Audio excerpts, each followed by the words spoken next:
Now, if he assumes the same thing and decides to do it, in other words, not just relying on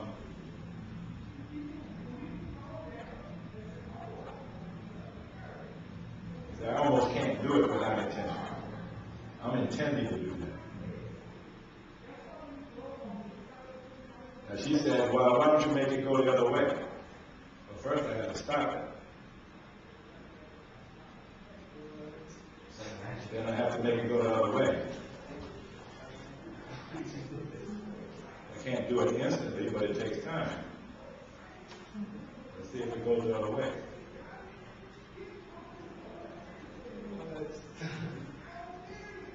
God Almighty. And why am I better at this than him? Because I put my intention on it. I'm intending to do this. I'm not confused about it. Good God Almighty. Maybe I'll stop it now.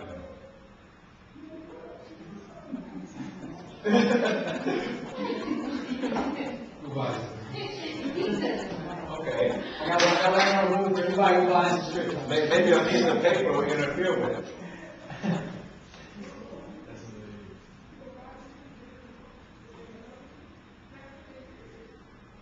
No, how about a book? How about something thick? See, something can block this. How else you need the room then? Okay. All right. How about that phone? Maybe that has electrical power, right? So maybe that would interfere with what's going on here. All right, can you build someone else on it? Sure. So you got to do this.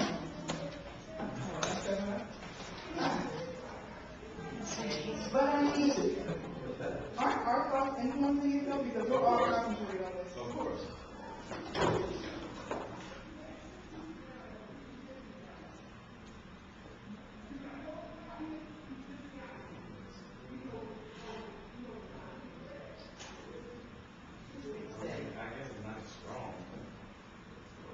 Is there energy? Yeah, the only difference when I do it myself or when I do it is my intention on this is stronger than yours. Because you don't know that much about it. So your conscious level that you bring to it is full of doubt.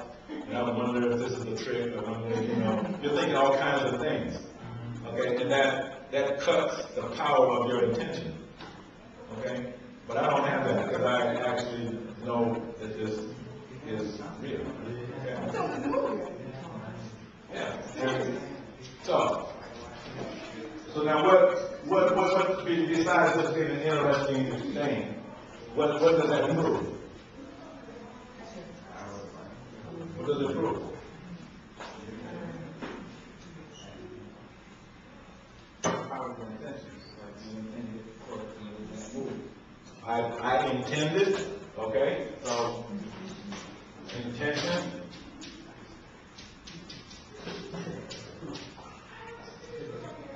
I intended something, and then you said what? So I would say intention and action. Okay. The stronger the intent, the stronger likelihood that it's going to happen. The ability that it happens.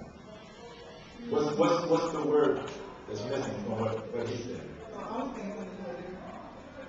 I feel like the stronger the intent, the more energy that is involved in the process of fulfilling. Yeah, but somebody was given a formula. Was that you? Yeah, work equals force times distance. Work equals force times distance. So, moving this, does that work? Yeah, you're doing work. Okay. So, intention is force. And it can go across distance, and therefore it can do work. So if you have a bigger distance, you'll need a bigger force to do that work. Well, not necessarily. Well, I mean, yeah. You're talking about the inverse square law and things like that? Yeah. I'm not, I It would see. need to be so that much greater. let me just say in passing, there is a lot of doubt about the validity of the inverse square law. I know it's taught as gospel, and I don't have time to go into it. It may not actually be a factor.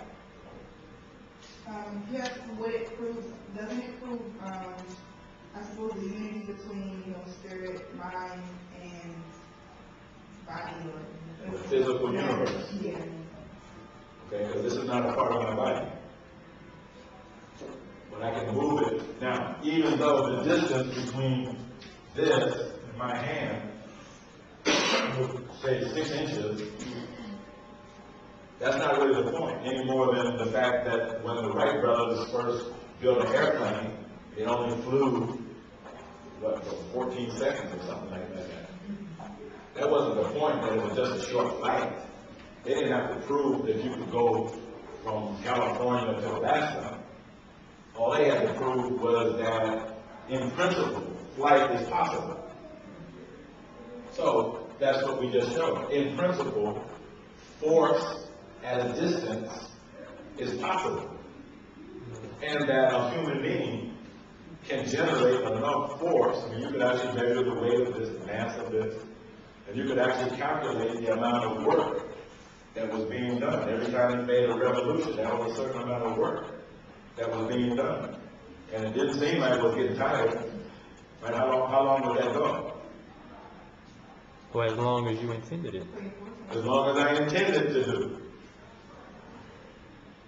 Now, let's just say that instead of something silly like making a pendulum go around, that's work, but that's sort of silly work. And that's like child's play. Okay, that's not serious. But suppose there was some really serious work to be done. Well, the same force and power generated by intention could do serious work. And again, without getting tired. My muscles didn't get tired because my muscles weren't doing the work. Let me ask you, were you having fun when you were doing it? Yeah, that's fun. Yeah.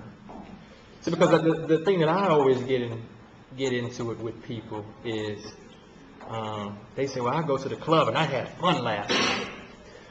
Or the frivolous things in life. But the actual higher consciousness of work, that was fun, wasn't it? Sure. To me, that is the most fun. And anything that is truly fun is fulfilling. Okay. So where are you going with it? Right back to the board. Okay. So the law. I don't know what time. What was our time? Okay. So that is a demonstration, if you will, of the law of fulfillment. That the kind of work that needs to be done somewhere in the universe to fulfill a desire that you might have can be set in motion, and in fact is set in motion by your intention. Okay?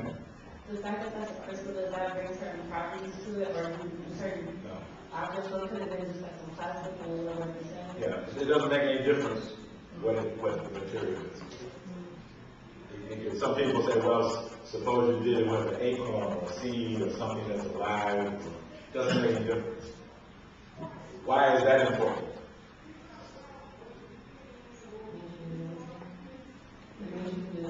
It means you can do anything. With anything. And there are no barriers. There are no barriers. Now we just showed 3 examples of barriers. We could find 10,000 things that we think might be a barrier. And we could go through all of them, and what we would find out is that there is no barrier. There is nothing that can stop your intention from being fulfilled. The only thing that can stop